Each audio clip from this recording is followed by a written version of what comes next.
1. Caption is a short description that accompanies an illustration or photo. Caption adalah deskripsi singkat yang menyertai sebuah foto atau ilustrasi. 2. A caption is text that appears below an image.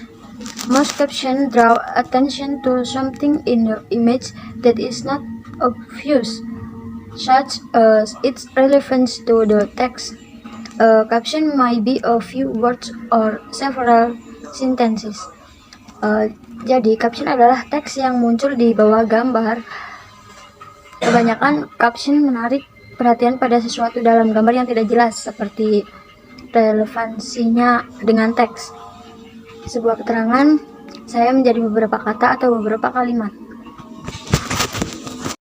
3. Mention the tips or kinds of caption. 1. Identification bar.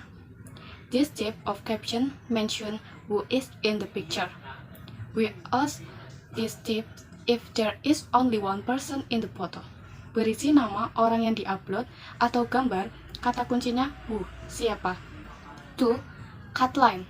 This type of caption mentions who is drawn and what it does. Mengenai caption siapa dan apa yang ada di foto atau video tersebut. 3. Summary. It contains a complete description. It answers the question of 5W. Who was drawn, what was done, when it happened, where it happened, and why it was done. Kuncinya harus ada unsur 5W dalam caption. 4. Expanded. A more complete form of summary, this type of caption also includes how it happened and the quote. Berisi unsur 5W dan 1H.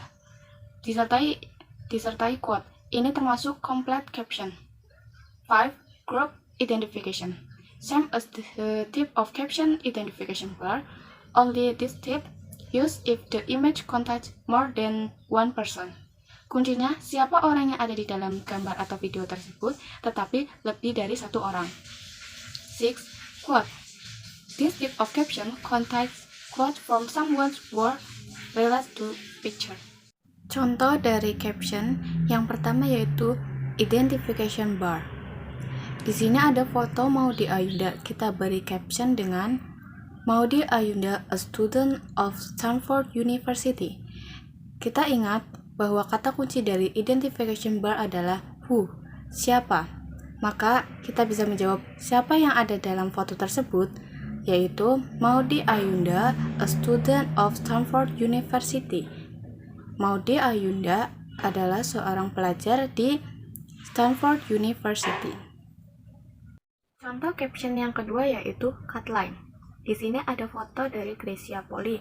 Kita bisa beri caption Gracia Poli badminton athlete poses in front of the Tokyo Olympics building in Japan.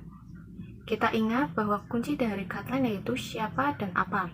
Siapa yang ada dalam gambar itu, kita bisa jawab Gracia Poli.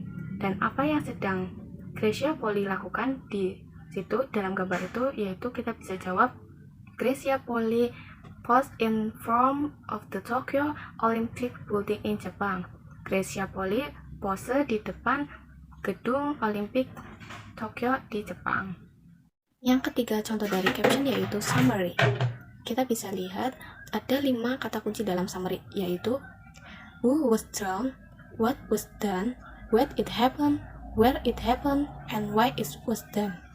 Yaitu siapa yang ada dalam gambar, apa yang ada dalam gambar, kapan itu terjadi, di mana itu terjadi, dan mengapa itu terjadi. Nah, inilah contoh dari summary. Yang keempat yaitu expanded.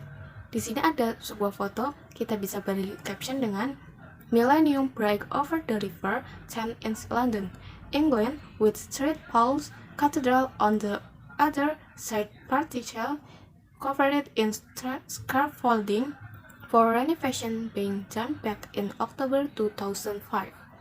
The Millennium Bridge opened in June of 2000, but was closed almost immediately for its own renovation. Nicknamed the Wobbly Bridge after participants in a special event to open the bridge fell and expanded and for some, uncomfortable swaying motion during the first 2 days after the break opened.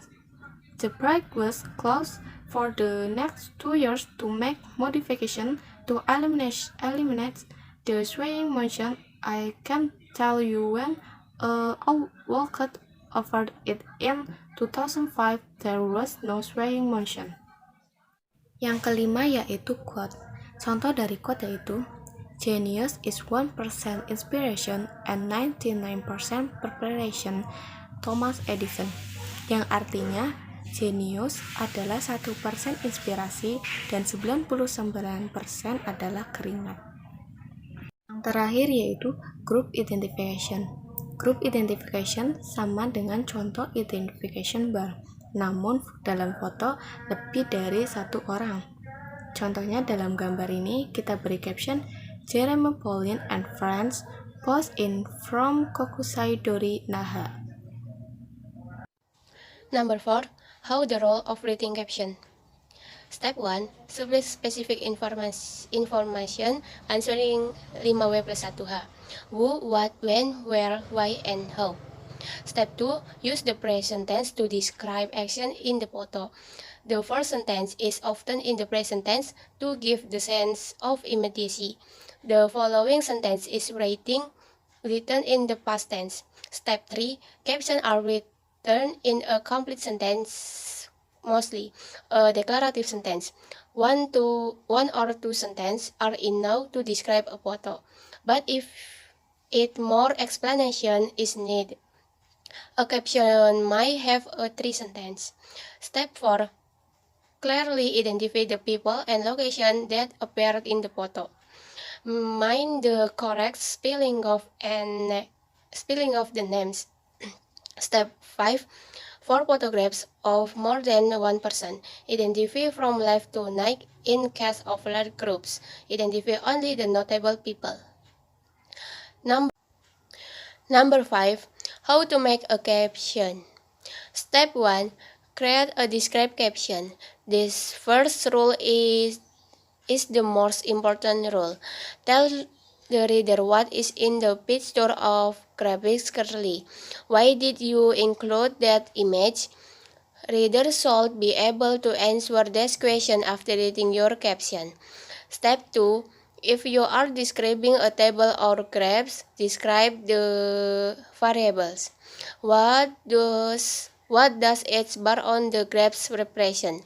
Your reader should have enough information from the caption, graphs, and caption to be able to understand the graphs without reading your paper. Step 3. Don't use humor. If you're not reading a funny paper with funny graphics, it's better to include a serious caption to keep it short. Step 4. Write briefly. Caption need not be more than one paragraph. Usually, one sentence will suffice. In fact, incomplete sentence can also be captioned. For a photo, you can use complete sentence. Step 5. Eliminate unnecessary details.